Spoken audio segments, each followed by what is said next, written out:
If I'm being really honest, if I look at my own stuff and my performances, I'm not sure I'd have signed me. I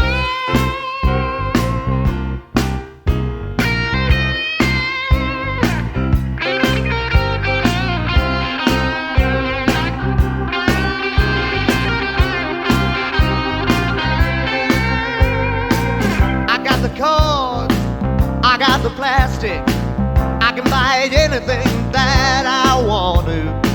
I'll sell you a house, sell you some gin, I'll sell you anything, you know what I mean. I don't care what you say, you're out of room for the rest of your days, yeah. We're on the way, moving up, I'm the Eddie's kind of salesman whose fortune is strong, yeah. And when you see the way that I fall and I pull, chances are that the lies that I tell you not heard, yeah. I'm moving up, babe. I'm moving up, babe. I'm moving up, babe. I'm moving up, babe.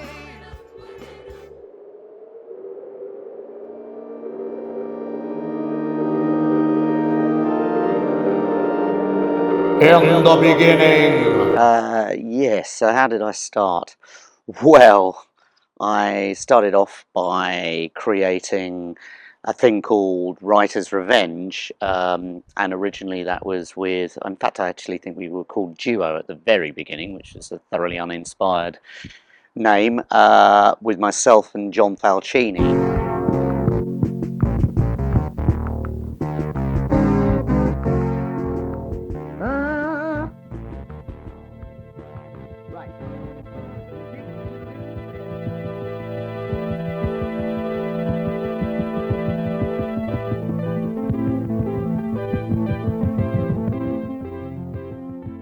We recorded a lot of very, very rough, one might say rubbish demos, mostly round at his place with a piano I remember that needed tuning, and his Juno 6 and 4-track. And we got in a guy called Mike Caton, a rather lovely, generous chap who I knew at the time from a place called The Greedy Grape, took pity on me and decided that he'd like to help me, and played on some of the demos.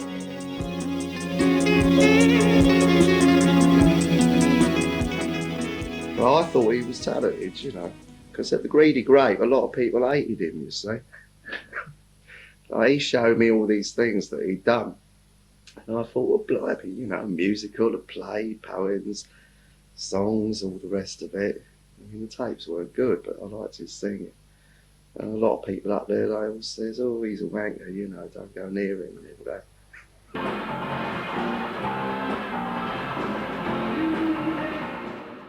That was our very first gig, and Was it like a function gig, or was it like a pub, a club gig? I don't know. no, because I don't think anybody would have paid us, and I certainly wouldn't have paid us. In those days, the way I would do it is there was a hall called All Saints Hall, and I used to be part of a thing called Chicken Shed, which in fact is where I met John. The guy that was sort of in charge of All Saints Hall was a guy called Father Adrian, and the way I sold it to him was we were doing a charity gig. Well, I mean, that's what we were doing, but essentially I figured if we did a charity gig, I wouldn't have to pay for the hire of the hall because we donate all the proceeds to charity. I mean, it was altruistic in a way, but it was also practical.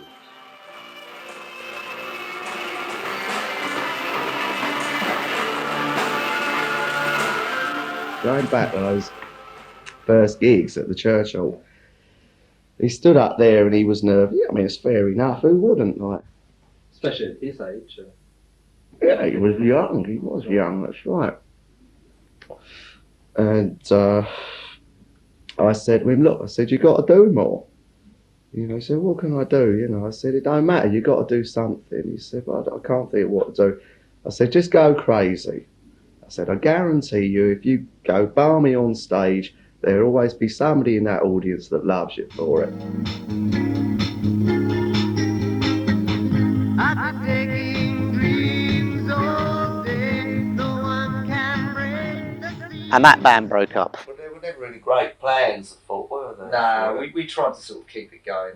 One Yeah, session. You hadn't sort of said, listen, we'll start doing this, and then in 10 years' time we can play We'll be Dover rock Street stars. Wine Bar. The second band came along, and it was a sort of weird construct that originally had hundreds of members and then eventually got pared down to about 5 or 6 of us.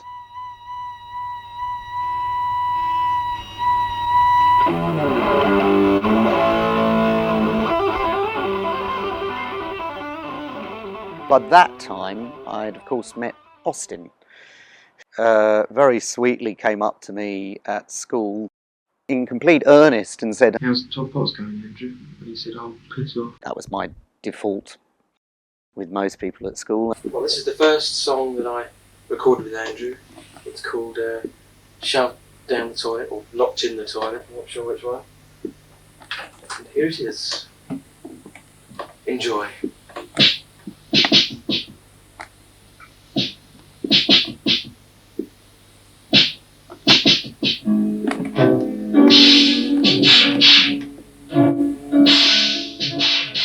I was empty.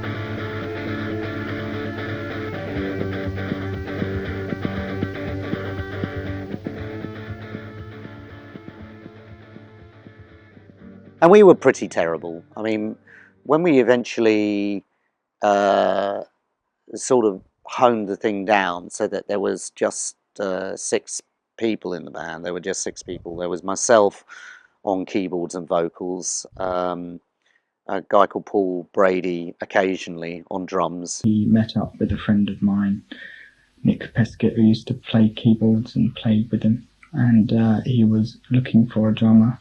Nick knew 2, of which I was one, and I took my stuff up there on one, just through that contact, on one Saturday afternoon, and we played all afternoon. We liked what we heard, and so we carried on from there. There was Richard Morn on bass and a bit of guitar. There's a couple of people he reminded me of. Geddy Lee out of Rush, because he had a high squeaky voice. Susanna Behrens on background vocals.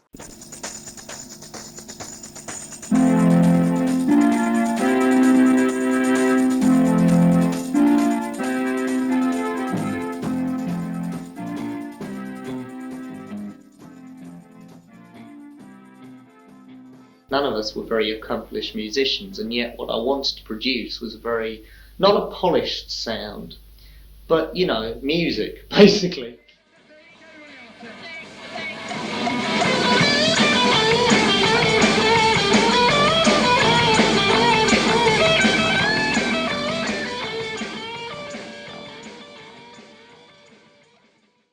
It didn't sound like a band. He was banging out and singing on the piano.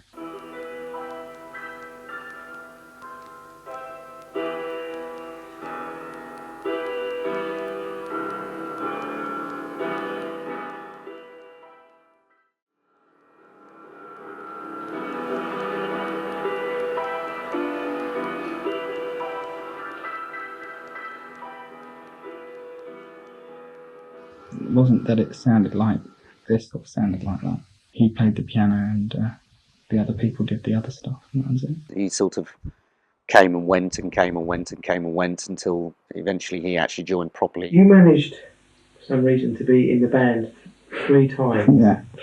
Could you describe how that actually happened, that came about?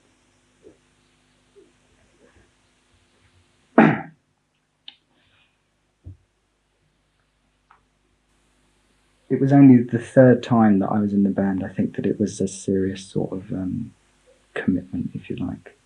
Before that, I played with lots of people and I had my foot in all sorts of doors, as it were. And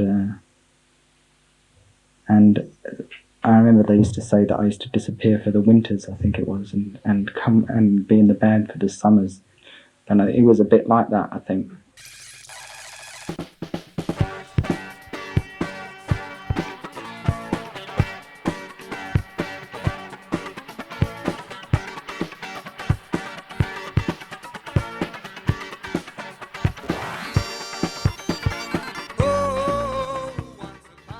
Neil was on the periphery, sort of helping me to record some things, but he hadn't as yet been hoodwinked into joining the band.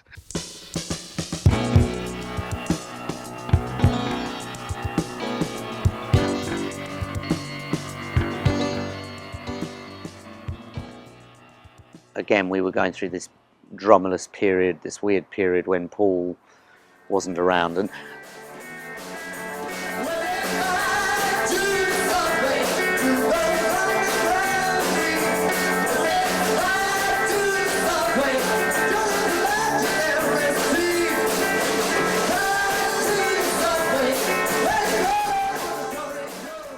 we were doing a sound check at the Rock Garden, which is now an Apple store. Paul couldn't make the sound check for some reason. So Pete came down and he filled in for Paul as a favour. And then later on, and then Paul sort of disappeared again, and Pete basically joined the band. And the first thing he wanted to do was to get rid of the bass player.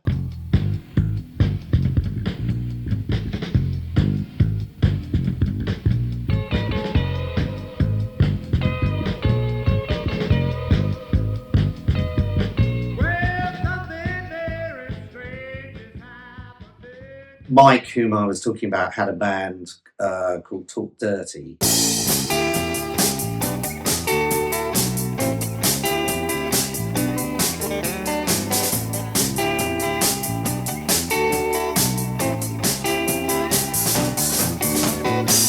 I want to talk about sexual relations, boredom that breeds with pain and frustration. Again, I would say not specifically with my intention of doing this, but they sort of defected and became a member of my thing.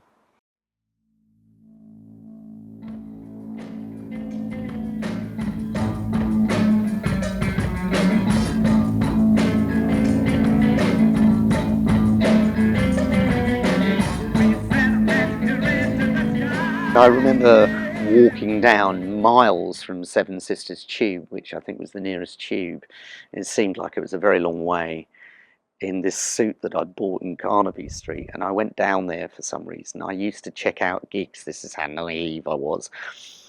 And I remember turning up, and there was a kind of Jabba the Hutt type of guy who was the manager, and he was the one putting on the music. So he then, you know, and you walked in, it was like Deliverance. Everyone was like that, you know, everybody stopped talking, and so, you know, banjos playing in the background. So I remember going in and being shown this tiny, tiny little room, and they had parachute netting on the ceiling, which was obviously boded well. And later on, when we actually came to do the gig, I remember that the Jabba the Hutt sort of headbutted Austin because he'd interrupted his football playing because he'd got locked out. Because again, you know, when you're young, you do stupid things, like they tell you to turn up at a sound check at a particular time, and you actually turn up at the time they tell you, only to realise that the engineer has no intention of turning up any time earlier than like 8 o'clock or something, and you get there at 3 or 4 o'clock in the afternoon.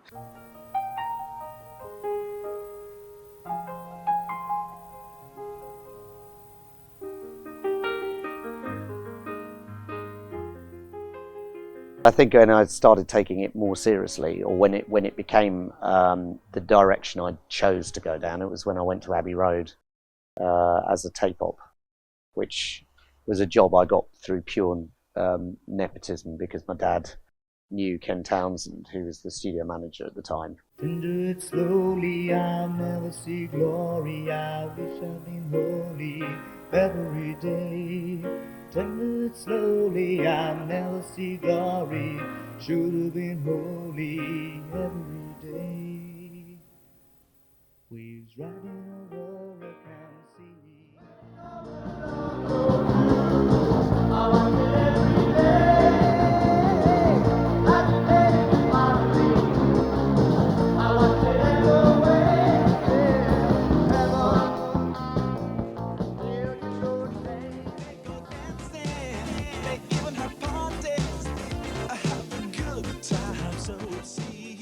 That's when the band sort of started taking on a better sound because Andy could really play. Pete was pretty good. Austin by that point was really improving, and at that point I decided I don't want to play keyboards anymore because I'm rubbish. So I sort of stopped because I thought I should just concentrate on being a bad frontman rather than a bad frontman and keyboard player. Oh, I was arm twisted into that, I think, by a certain person called Gary. When he came along on the scene to manage the band, and we had a meeting up in Covent Garden, all trendy and everything. And basically Gary said we were going to have a deal any moment. We were going to be famous, rich and famous, and I had to join the band so that he could make it all straight and that we could be signed up.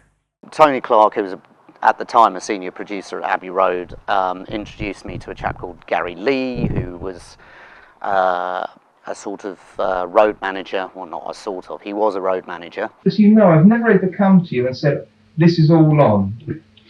With Pipe Dreams all the time, like this television thing with Channel 4, where we had the recording time set up. His first thing that he wanted to do was to sack the drummer, so that's what happened.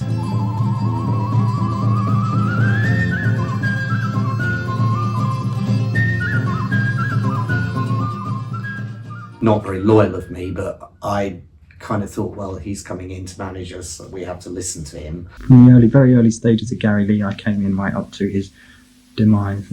Okay, the last song. They think it's Postman Pat. Everybody getting high on hands across the water, hands across the sea. His whole plan was to kind of go, right, we're going to spend a year really getting the band to really get tight and go out and gig, and then I'm going to go to record companies. And literally, the first thing that happened was that because we used to do gigs at a place called Le Beetroot. So it's well, have you heard of David Crockett? He's gonna climb the moon. Tomorrow beat him to it. Too damn soon. With his fancy suit and jacket, I shot him with his gun. An American dream. Oh, gone wrong. American dream. You know what I mean? We did a gig there not long after Gary had sort of taken over the running of the band or the management, and we just so happened to have been given a decent lineup, a decent time in the lineup. Perform. Yeah, and there were lots of record companies who were down there to see another band, who then seemed to be quite interested in us. So he threw out the whole plan.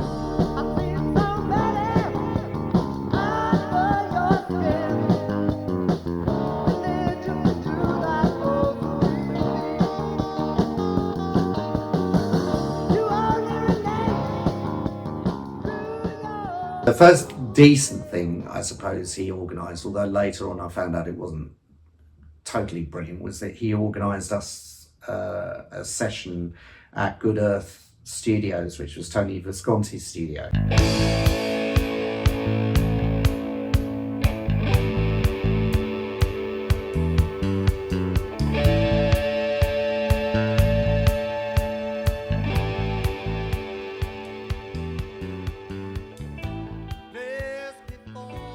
how would we all react in that sort of situation, that sort of professionalism and that need to get everything down.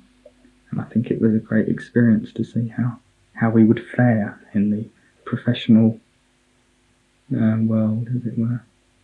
And on those few hours, I think we fared quite well. He was giving up smoking. I said, we're going into the studio tomorrow. I cannot take this. You've got to carry on smoking. You can give it up afterwards. Each direction I try, you beat me through and through. And I tell you the real reason why I really hate you. One of the songs was called Love at First Lecture.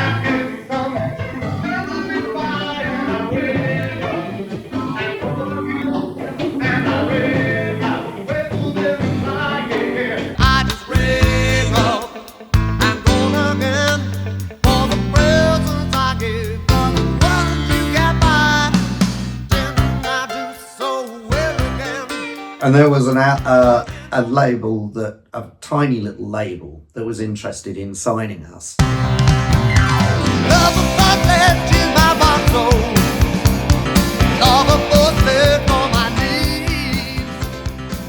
And they wanted to use that song because they had like a sideline. They were a film company and they did kind of soft porn and stuff like that. And they wanted to use one of the tracks for that.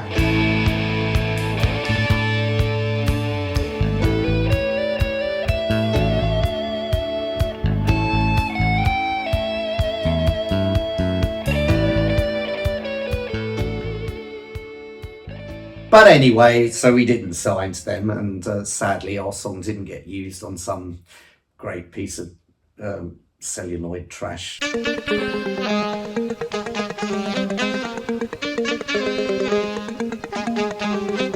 Action, never that was. It's very difficult to know how much interest there was or wasn't really in me or the band, because I never really got an accurate reportage of what was being said in these meetings. And Gary had his sort of weird own agenda which didn't work out at all, and in the end we ended up firing him. We found out that Good Earth hadn't been paid the balance of the recording session, and I was very embarrassed about that. Went back down to see them and said, look, I'm so sorry. That went very sour and caused a lot of upset. Yeah, I think he got us one gig in Tolworth, and that was the extent. He got us arranged a recording for us at Good Earth, and left us in debt. Everyone was really taken in by what he was saying, and I think it basically messed everything up for a long time because of it.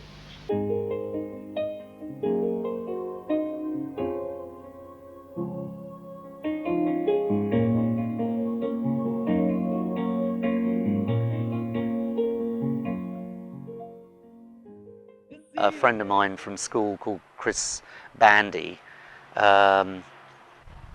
he'd become an engineer, or he was a trainee engineer at that time, and they'd given him some downtime during the night to do it at Captain Sensible's studio. If there was more of a contrast between Tony Visconti's studio and Captain Sensible, it's as you would have expected it.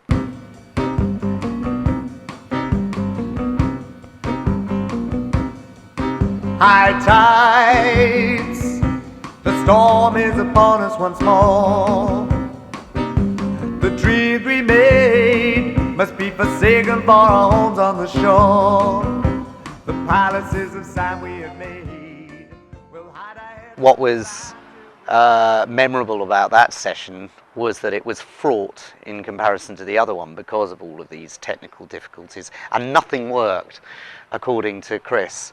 So drawmers didn't function, DBXs didn't work, couldn't get compressors, nothing seemed to work. But okay, let's just carry on. And I remember I was putting down, I think, just a guide vocal. I think we decided it was just going to be a guide vocal,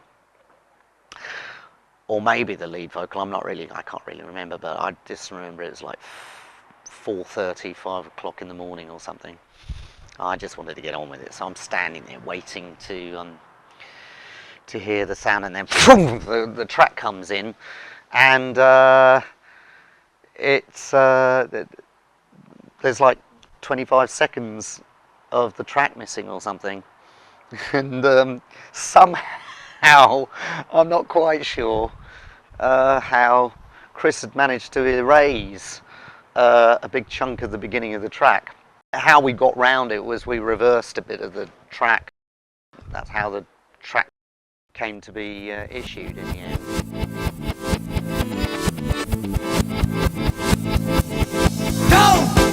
You make a sound. You got example time of the founding with your Republican love. They give up space to make you right. See, in those days there were a lot of rehearsal studios where the emphasis on actually being able to hear anything seemed to be irrelevant, and so that was one of these places, and it had, in a desperate, vain attempt to soundproof it, they had polystyrene on the walls, which had no effect whatsoever in terms of dampening the sound, but looked horrible because it had been painted black, so that was nice. At some point I said something. He's our new drummer. He begins next week.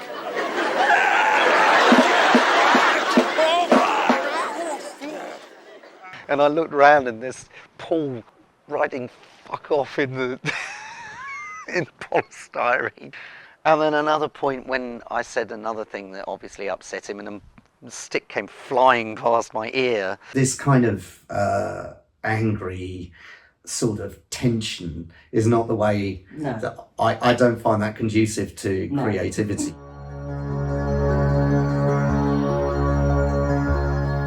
Do you understand light that is coming down, showering up and every town is love? The last thing we did was a thing where we did Ode to the New Year, which was like a Christmas single.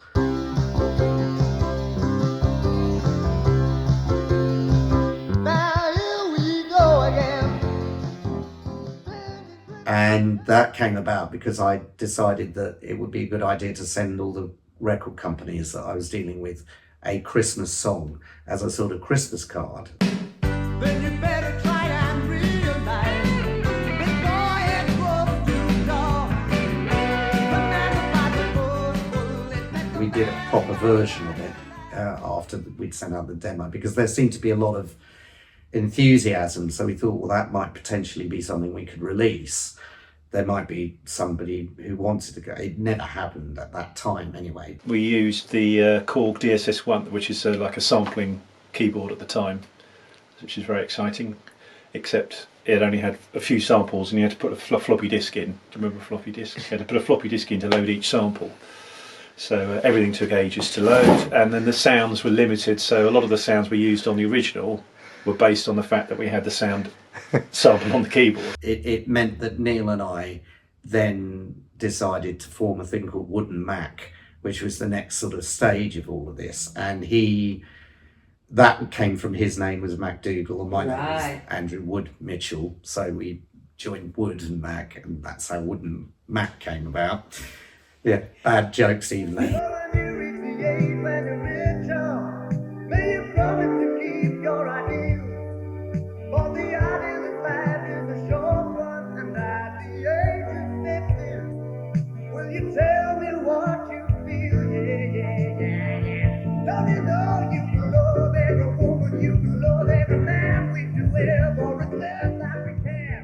What's happened with like the things when we did with the Wooden Mac songs, the blues things, we decided one or other of us came up with a riff on the piano and progressed from there, and he would always do the lyrics, yeah. Although I might suggest on occasions a topic or a couple of words to get things started.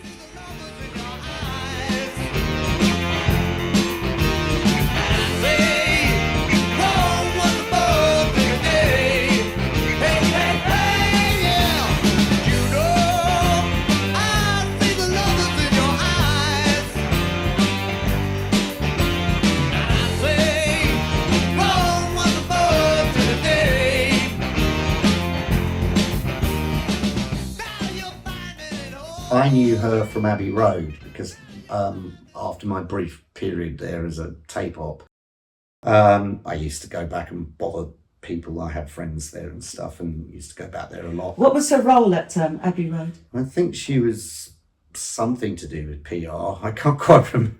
I think it was PR of some description. But she became your manager. She did. And I mean, I really like Kathy, but it's one of those funny things again. It happened a bit with Gary Lee as well, that the few minor things that they did were always at the beginning of the relationship. The best thing she did was she got me an interview with Music Week.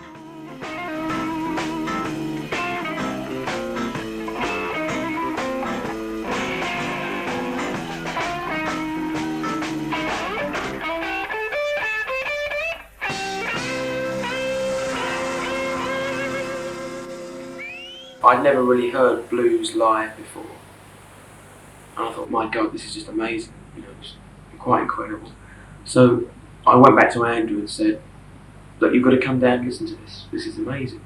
And he did, and he was just knocked out, you know, as much as I was.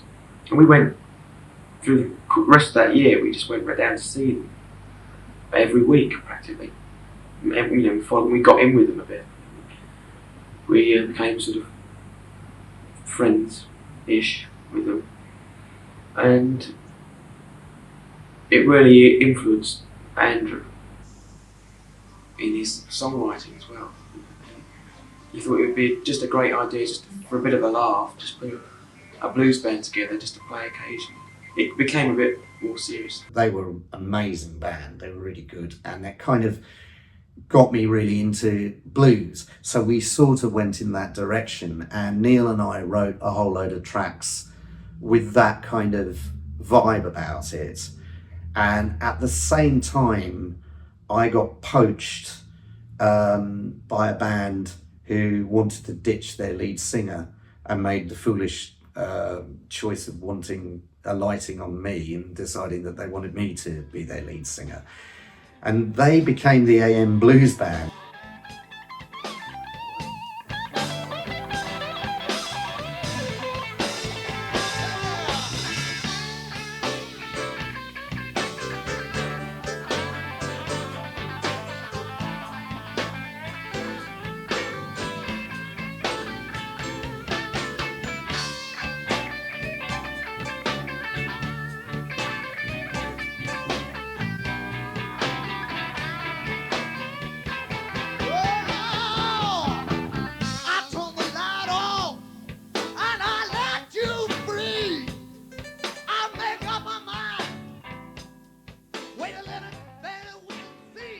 And we did something at the Rock Garden, which is possibly one of the worst blues gigs I've ever seen.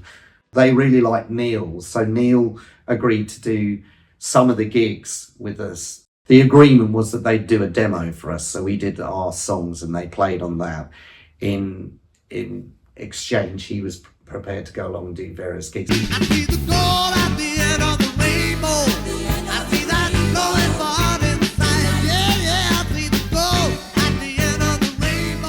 There was this weird period of 1988. There was about a summer that, I mean, it was about all of 5 seconds long, really, where blues was cool, and it literally was a very, very short space of time. The AM Blues Band.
problem with it, that whole scene, for me anyway, was that it seemed fixated on this idea that if you didn't have, you know, just a 12-bar structure to songs, it wasn't real blues, that everything had to be done as if you were pretending that you were Blind Lemon Pie or whatever. And I got bored of the whole thing and thought, I don't really want to do this scene anymore.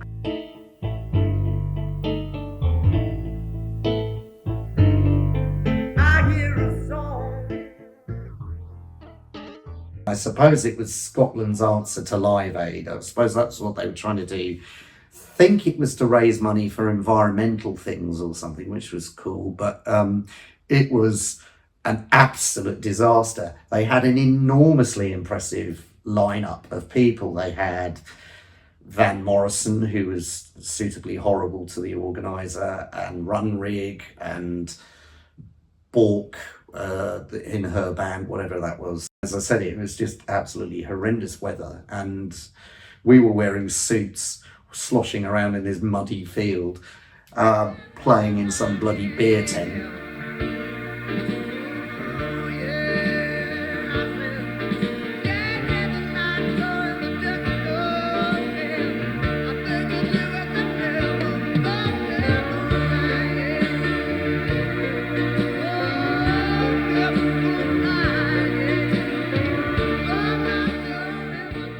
The big sort of rupture between us, funnily enough, was alighted on the Abbey Road thing, in that they were putting some big event there, and for some reason somebody was going to suggest that I played there, and she got her nose put out of joint. I don't quite know why.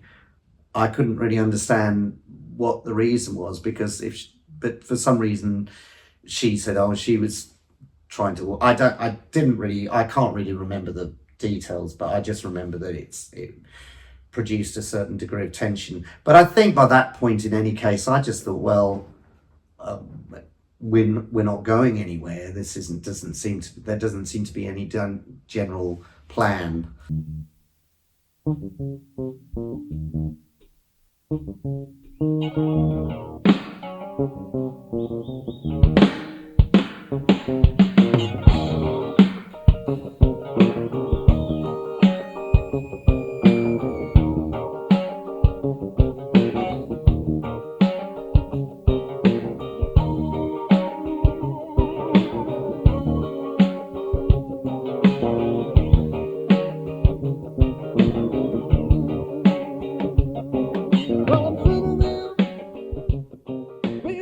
After the blues band thing ended, then I decided to put the band back together in a way that was concentrating on the direction I kind of wanted to do music then.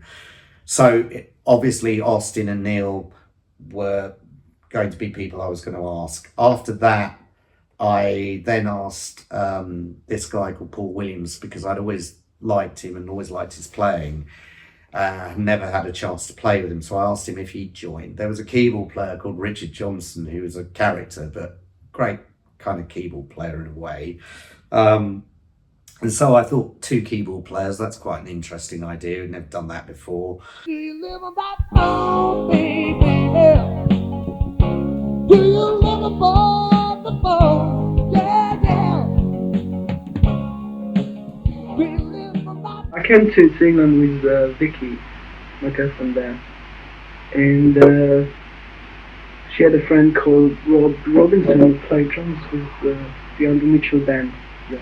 He said the band is playing on Thursday in the Carnarvon Castle, would like to come and see them. I said, yeah, why not? I went over there, saw the band, was quite impressed.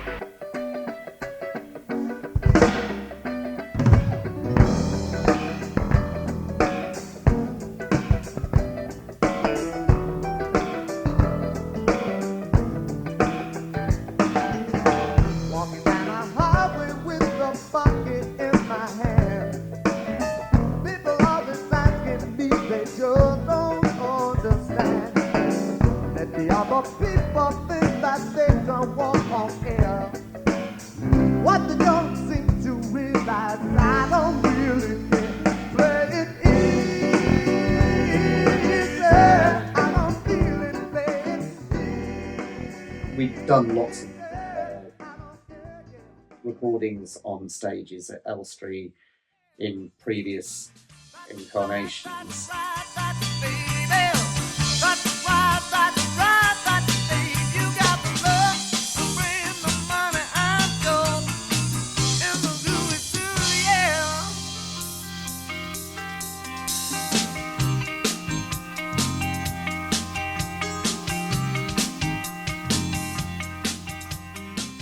It was very nice sound, and it was an interesting experience because it was, you know, the drum kit had one mic in front of it. You couldn't really release them because they were just literally one take sort of performance recordings, and they were just demos. Open nature left for dead. I say, how could you walk to the fire? Gonna kill that mother. Ain't never gonna kill that mother. I'd met this guy called Sam Kelly, who's an amazing drummer. Used to be in a rare groove band called Simandi, which is sort of reunited. They'd put out several records, and he was really charismatic and amazing, sort of, and just such a cool guy. I mean, just a wonderful energy to have in the band as well.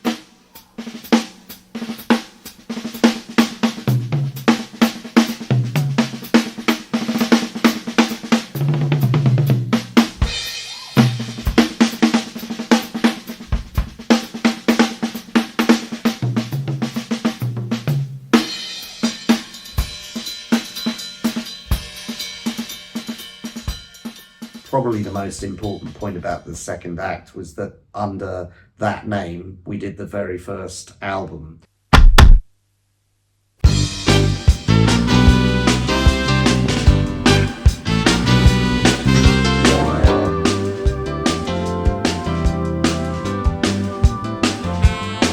When I look around, infected by this misery,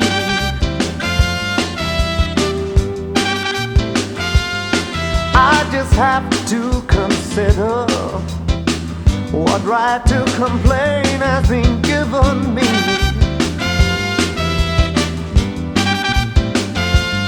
And I anguish and I shout. Which was a sort of half and half album. The first side was all brand new recordings, which we did at, again, live sessions at Munro's. And then the second side was sort of made up of some archival stuff like the Good Earth recordings and things, and a couple of other things.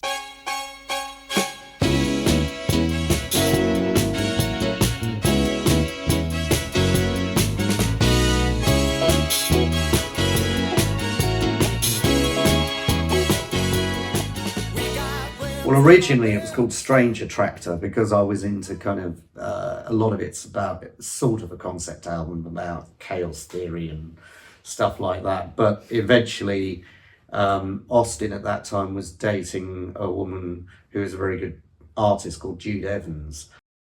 I asked her to do a kind of thing where the band are in a zoo, and she created all these wonderful Saint Trinian's type kind of characters around there and stuff, kind of Quentin Blake type inspired stuff. And she had a little sign called "Do Not Feed the Band," and I ended up thinking that's a much better name for the album than Strange Attractor, so it changed its name. Sam had got bored of being involved, actually. I think he thought I've done my bit and I'm tired of this. But he was kind enough to suggest a replacement for himself, which was Steve. And when we auditioned a few drummers, we didn't just take it on his recommendation, but Steve came along and we liked him, and so he joined. You know, joining the band initially was great memories for me, and I really enjoyed it. It was great to be working on original material because I'd already spent some years working on covers bands and things like that, and I'm always pleased to get back to a project that's focused around original material. But you gave me an album and told me the date of the gig, and that was it. I mean, we didn't do any rehearsals before the first gig.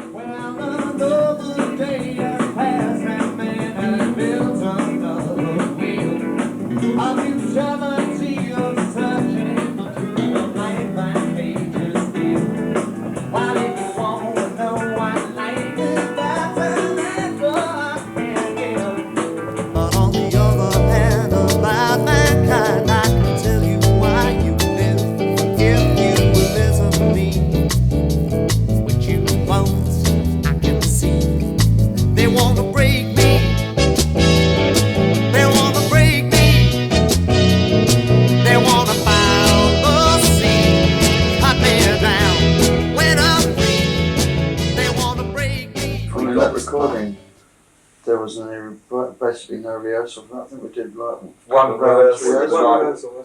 rehearsal, then we went and recorded it live. Of all the 3 albums of that main period of the band, it's my favourite musically, and we were all getting on well together, and it was a fun period. But we recorded the backing tracks, essentially the rhythm tracks, at Elstree. Went there for a day, and Neil set up his recording setup. It's a bit thin sounding subsequently. Walking week tonight, don't you count that bad tonight. Confide in the chat, it's game. I asked Andrew after a while if I could film him and Austin at the pub as a test, because we wanted to shoot the film in this particular pub. Then a couple of weeks later, I said to him, would you be interested in playing the part of this loser in this film? And of course, he doesn't lose in the end. And he agreed. We developed those ideas into what we hoped would work, come across visually, and wrote the script, wrote the storyboard, and showed it to him. He approved it, and off we went to Elstree Studios and shot it. And what is it with those suits? Which idiot thought that was a good idea? Yes, the old white suits. Steve never complained, did you, Steve? Well, I found it useful at the allotment. It was our first job, and in looking back, I know we could have done it a lot better.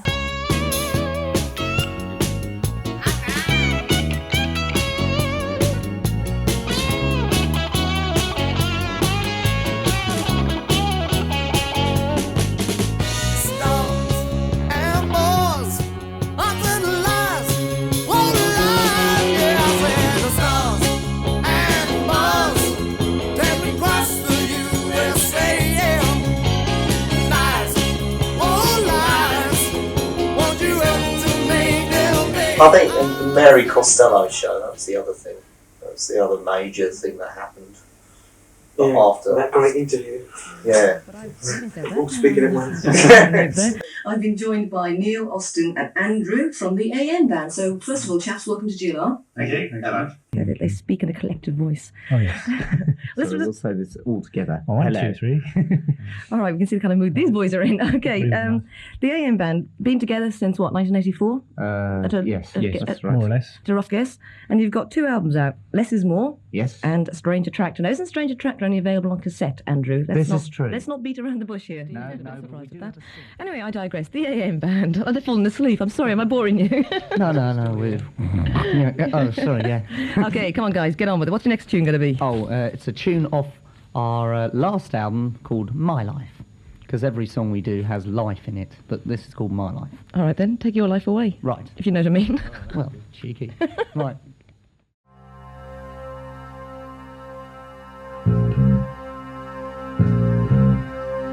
I want it, I need it, I really have to get it. I want it, I need it, I really have to get it. I want it, I need it, I really have to get it. I want it, I need it. Don't want anyone else to know this one ingredient. It got better towards the end though. It started off feeling really staid, but later on the energy got a bit where you did that thing swinging around with your microphone? That's all that went right around his neck or something. Yeah. That's about the best thing on there. Up a little bit further up. We're coming down, down a little bit further down. Sometimes it's in the habit of getting stuck, but I tell you, I will free him with a little love. Come on, my big way. Let me hear you sing it now. My big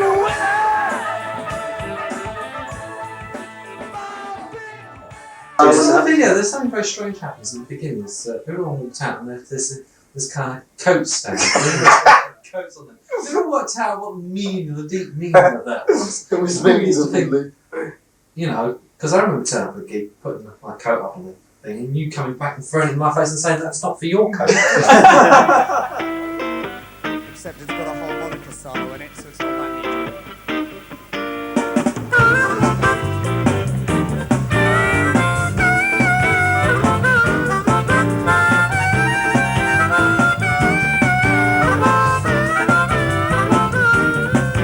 Don't you ever stop to think it wasn't deeper that you sing. Way into your garden beautifully. Rami and I were not getting on. Right. He's looking for more confidence in the band. He seems to look at people and wait for them to do something instead of taking the band forward. It's definitely not a leader in the kind of musical personality that will take the band forward.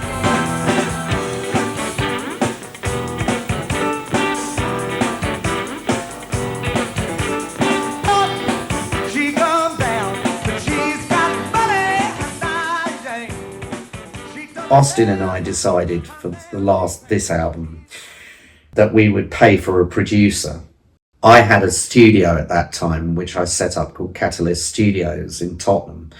I'd bought a whole load of gear from Abbey Road with an old 8-track Studer that was used for the White Album or something. And Alan Scott, who's a very good producer and a friend of Mike's and mine, came along and he was the producer. I remember that the initial tracks we did, which we used to do the live tracks initially, it was a very fraught day. It wasn't a very nice studio. The sound in it was just horrible in terms of the control room. And I just remember, I mean, Rami turned up late, hadn't really done his homework, and it was all wasn't a very fun way to start an album.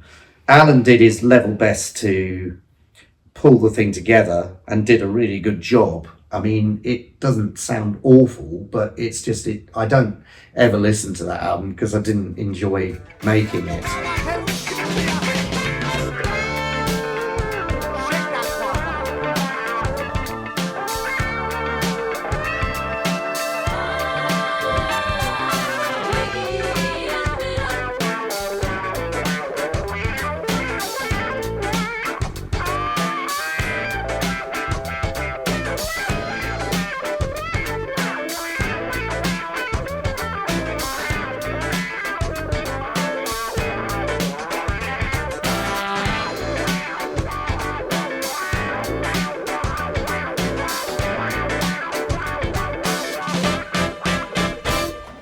By that point, I think Neil had just come to the conclusion there wasn't really there wasn't really much future in it.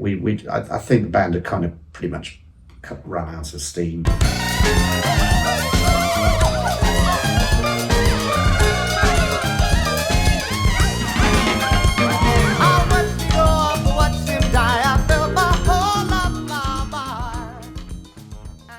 We did this thing and tried to smooth over the kind of the negativity thing that had happened between me and Rami, which we kind of made our peace.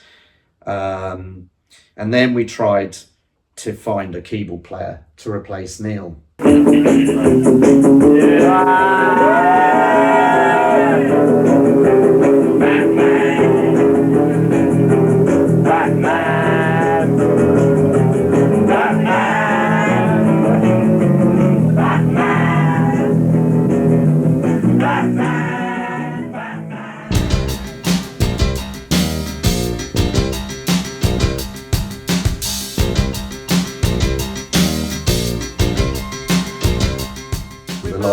it was this utterly depressing place which doesn't exist anymore, called the Leviathan in Watford. Going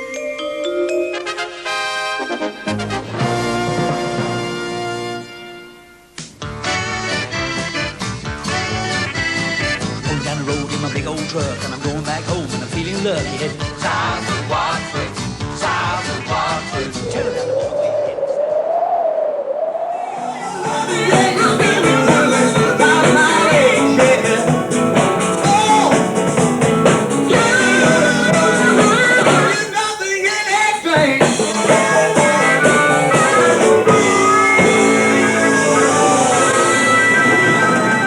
Very fun. It was just horrible. And there was one man and his dog. It was a very fitting end.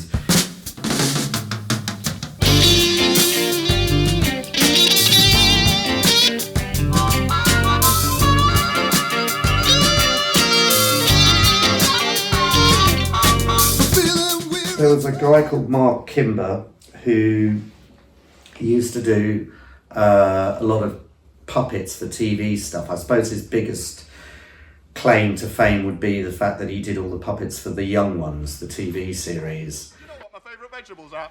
Peas, 5p's, 10p's, 50p's.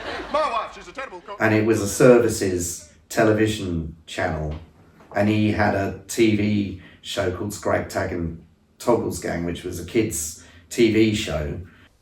Yeah, what's the question? Drummer, and the question is, how many cymbals are there on my drum kit? If you would like to win the album, all you got to do is write the answer down and send it to me at the Scragtag and Toddles. As if it's not painful enough to be a child of a serviceman serving in the Falklands, being stuck there, you get third-rate kind of, kids' TV as well. So you could be called upon at any time to sing any of them 40, could you? Oh yes, possibly. And what comes first, the words or the music? Normally the music. It does vary, but normally the music. And who writes the words? I tend to write most of the lyrics. What he would do is he would ask anybody he knew to be on this thing, because he couldn't very well get Wet, Wet, Wet or whoever, and so he asked us to do something, and he interviewed us. And now, it's the AM Band with No More Rock and Roll. That's nice. I remember we wanted to do a song on it called Piggy in the Middle, because that was the single from that album. It was actually about Iraq.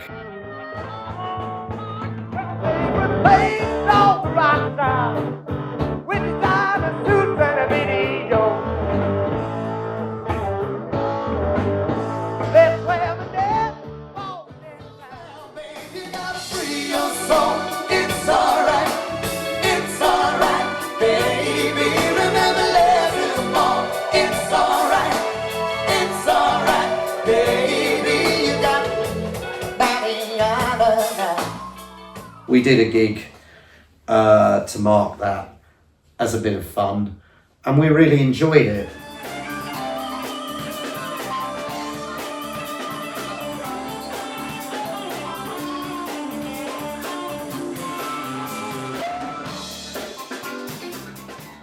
So the gig came off pretty well, and we gelled quite well as a band again, even after 20 years. I had a friend of mine who ran a charity called the Low Syndrome Trust. So that results in the body not being able to cope as well. She was always looking for ways to create funding ideas and promotion ideas. And I said to her, well, why not have us record an album, a Christmas album actually. And I thought it was a good opportunity because I really enjoyed doing the gig with the band to reform the band. So essentially Neil, myself, Steve and Derek got together and we recorded the initial backing tracks. Then Austin came in and put guitar down.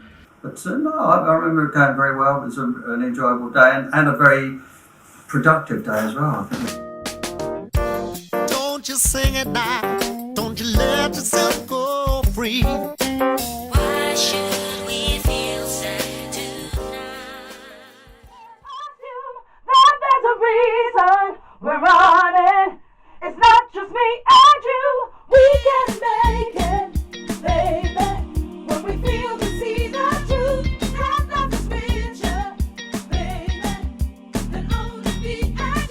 That was originally going to be a writing collaboration idea. That was the concept. But as it turns out, what happened with that was that I ended up writing half songs for everybody to then finish off, and they just never did. So a bit difficult to do that though, really. Probably, but it was the only way I could think of to kickstart it.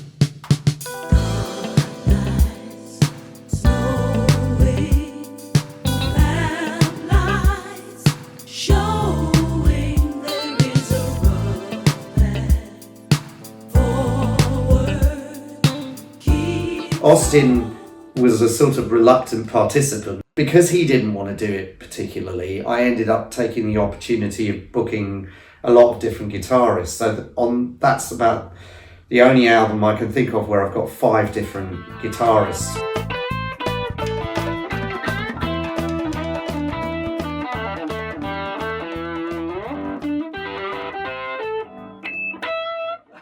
Get me in there. Well, we're pretty much at the end anyway. The one person who wasn't very keen on doing it, which was Austin, was the only one who ended up co-writing stuff that went on that album. There is a time when I'm conscious and suddenly my senses do reveal all that I measure can only be felt by the one who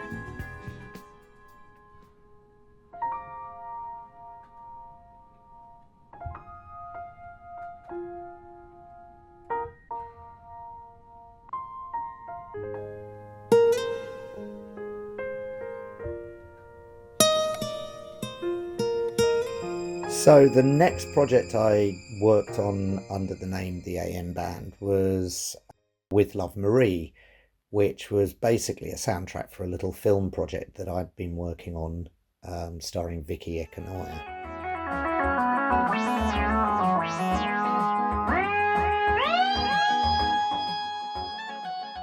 It featured all the kind of original tracks that John and I wrote back in the very early days.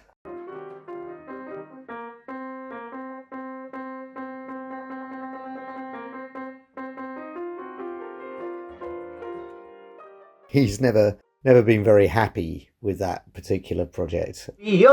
Oh, f*** you. Oh, God! And that was mainly because I was sort of programming it and playing keyboards on it.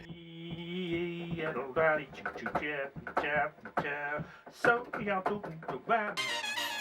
can see a lot of people play the part in a children's game. You better smooth it over. Wipe that slate clean. Neil and I later recorded the Wooden Mac tracks, the majority of them at Abbey Road for Buckyball. And I remember John's reaction was, "Oh yeah, Neil gets Abbey Road and I get a Bon Tempi organ."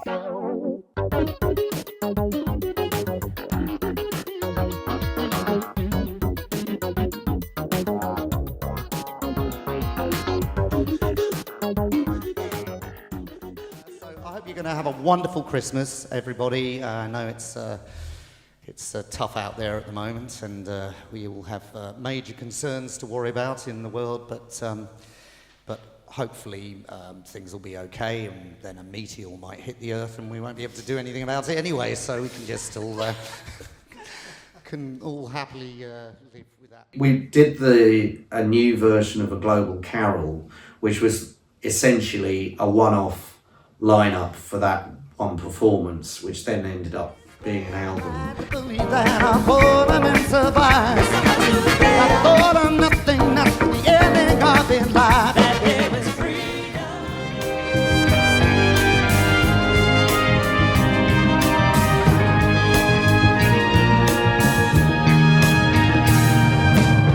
The truth is past, it's over, but I'm with time. I had sitting on my shelf for 30 years the master tape of the original album, one of the master tapes. I don't know what happened to the other one, but I had one of them, and it had the 4 tracks off the original Less Is More album. So I thought what would be interesting would be to go in and revisit these tracks.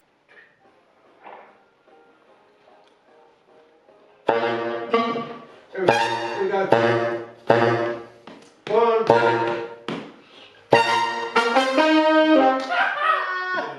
Sorry, you can hit the whole plate in the background.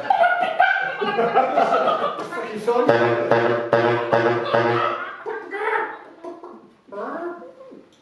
You gotta free your soul. It's alright. I said it's alright, baby. There's no. It's alright. I said it's alright. Things like the M1 piano, which was fine for dance music, but bloody awful for R&B.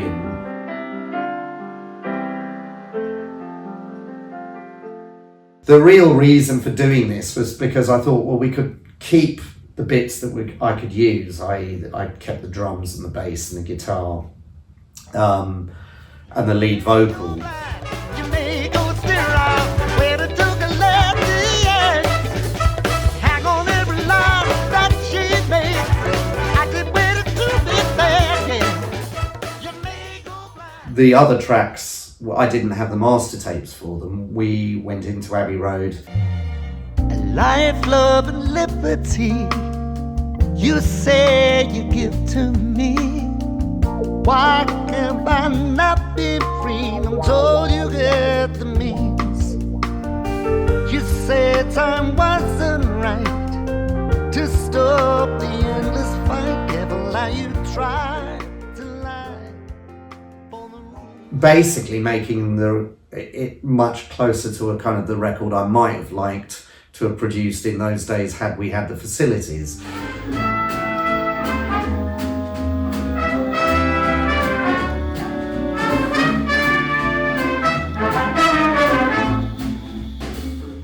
Probably the final project that the AM Band does, if I'm being honest. I don't envisage probably doing something again. I mean, never say never, but I think it's probably going to be our swan song, but it's a really nice way to go out.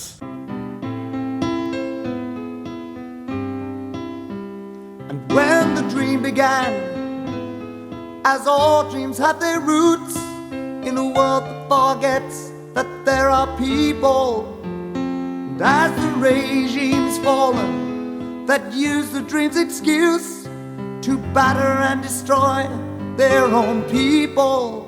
In every home you'll find the dream. No one's wrong, but no one's right. And every time the lesson's learned, it's learned in pain.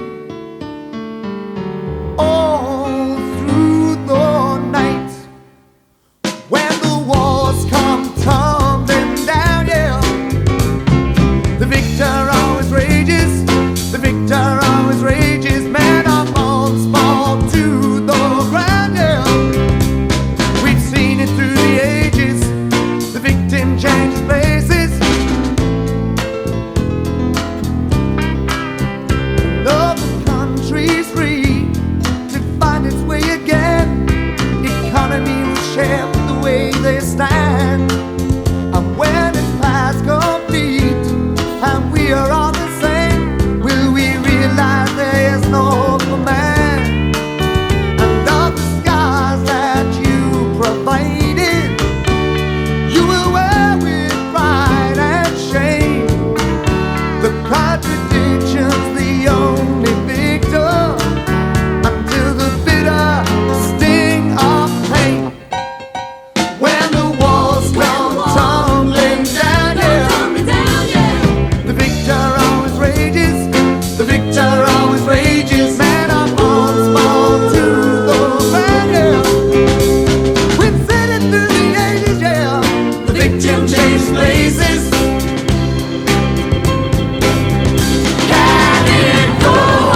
Then it was Cock-a-leaking. Wilt.